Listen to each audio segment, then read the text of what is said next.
Hello everyone, আবার একটা ছোট্ট ভিডিও নিয়ে চলে এলাম তোমাদের সামনে। তো আমরা আজকে গিয়েছিলাম লক্ষ্মী ঠাকুর দেখতে। কোথায় গিয়েছিলাম জানো? করিমপুরে লক্ষ্মীপাড়া আলোক ক্লাবের লক্ষ্মী পূজা। তো আমাদের বাড়ি হলো করিমপুরে চারা বকুলতলা পাটাবুকা। তো সেখান থেকে লক্ষ্মীপাড়া অনেকটাই কাছে, আর প্রত্যেক বছরই যাই। যে বছর গিয়েছি তা কিন্তু নয়, এবছর গিয়েছিলাম পুজো দুদিন পরে। এই মেলাটি থাকে 7 দিন মতো। তো প্রথমে এসে দেখলাম অনেক লাইন। কি করব, লাইনে দাঁড়িয়ে পড়লাম। দেখো ভিআইপি গেটও আছে, সেখানে তুমি 10-15 টাকা দিয়ে পড়ে সহজে ঢুকে যেতে পারবে। আমার মনে হয় লাইনে দাঁড়িয়ে থেকে ঠাকুর দেখার মজাটাই আলাদা।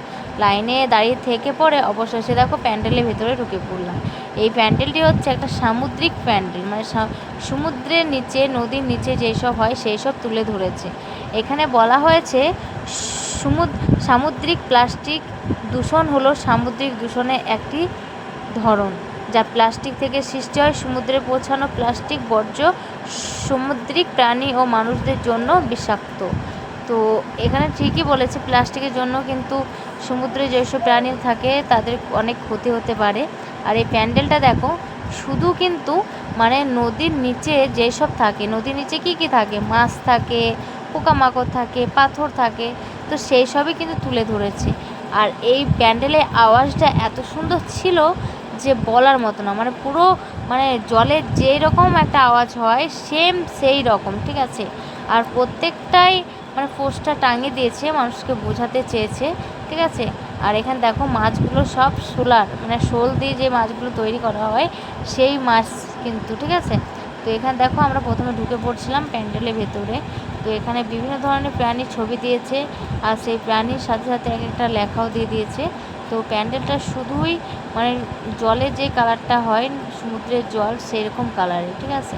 তো দেখো এই মাছগুলো ঝুলছে ওপর দিকে, দেখো শুধু মাছ, কিন্তু এটা ওপরে দেখাচ্ছে, বাট এগুলো মানে জলের নিচে যেসব থাকে, ঠিক আছে, সেগুলো বোঝাতে চেয়েছে। তো এখানে শুধু মাছ দেখতে পাচ্ছি। আর মাঝখানে দেখলাম এই দেখো, এটা একটা বড় পাথর উপরে উঠে গিয়েছে। আর লক্ষ্মী ঠাকুরটা এত সুন্দর হয়েছে যে বলার কিছু নেই। আর আমার বাবুসোনা প্রত্যেকটা প্যান্ডেলে গেলে ওর মানে পয়সা দেওয়া চাই। তো এখানে বাবু পয়সা দিয়ে পরে প্রণাম করলো। তো প্রণাম করতে ভুলে গিয়েছিলো, তারপর বললাম যে বাবা প্রণামটা করো, তো প্রণাম করলো। আর দেখো লক্ষ্মী মায়ের মুখটা দেখো, সত্যি অপূর্ব, মানে দেখে চোখ ফেরাতে পারছে না, এত সুন্দর লাগছে মা লক্ষ্মীকে। তার সাথে দেখো এই দেখো আর একটা লক্ষ্মী ঠাকুর, তো সত্যি খুব সুন্দর লাগছে। যারা করিমপুর থেকে আমার ভিডিওটি দেখছো তাদেরকে বলছি যে এখনও মেলা আছে, তোমরা একবার এসে পরে ঘুরে যাও, এখানে দেখবে খুব ভালো লাগবে। আর খুব সুন্দর প্যান্ডেল হয়েছে। তার সাথে 7 দিনকার প্যান্ডেল, 7 দিন ঠাকুর থাকছে। তার মধ্যে বিভিন্ন ধরনের প্রোগ্রামও হচ্ছে, বাচ্চাদের ডান্স হচ্ছে, তারপরে মানে নৃত্য নাচ হচ্ছে, খেলাধুলা হচ্ছে, সব রকমই হচ্ছে। আর অনেক অনেক মানুষই কিন্তু আসে এই লক্ষ্মীপাড়ায়। তোমাদেরকে একবার বলে দিই, করিমপুরের লক্ষ্মীপাড়া আলোক ক্লাব, ঠিক আছে। এখানে লক্ষ্মী ঠাকুর খুব সুন্দর হয়েছে, অবশ্যই তোমরা এসে দেখে যাও, খুব ভালো লাগবে। চলো এবার বাড়ি না একদিকে যাবো। তো প্যান্ডেলের বাইরে বেরিয়ে গেলাম আমরা, এটা হলো বাহির প্রবেশ। তো বন্ধুরা ভিডিওটি কেমন লাগলো অবশ্যই লাইক করো, একটা কমেন্ট করো, টাটা।